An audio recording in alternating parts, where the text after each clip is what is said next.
गंजों को छोड़ दिया, जरदारी के पास किया। जरदारी के पास क्यों गया भाई? बड़ी बड़ी मुझे रखी हुई, जेल काट गया, गैरतमंद बंदा है।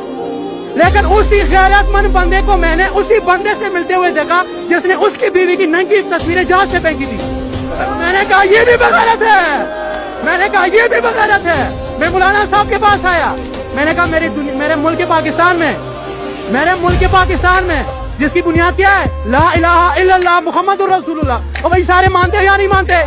हम सारे ये मानते हैं ना कि यहाँ पे इस्लामी निजाम हो। इस्लामी निजाम कौन लाएगा? तू भी बोलते हैं मौलाना लाएगा, मैं भी बोलता हूँ मौलाना लाएगा, ये भी बोलते हैं मौलाना लाएगा, आप भी बोलते हैं मौलाना लाएगा। मौलाना का काम क्या होता है?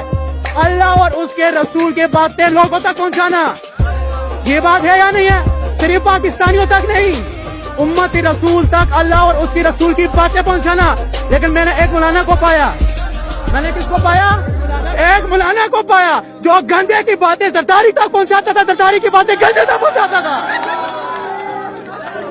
दिखाओ ना, आवाम भी दिखाओ। जो गंजे की बातें किसको पहुंचाता था?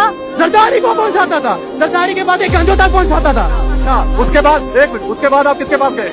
सर उसके बाद इंतहा रही, और एक बंदा आ गया। उसके बाद इंतहा रही, मुझे मेरी आंखें बंद, मुझे कुछ नजर ही नहीं आया। और मैंने उस गैरतमंद बंदे को पाया जिसने 70 साल की उम्र में भी गोलियां खा के पाकिस्तान से भागा नहीं है।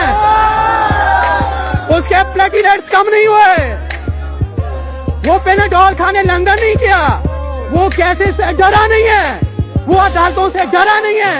तो फिर मैंने कहा अगर ये बंदा 70 साल में की उम्र में भी मेरे लिए गोलियां खा सकता है तो इस बंदे के लिए मेरी जान भी हाजिर है।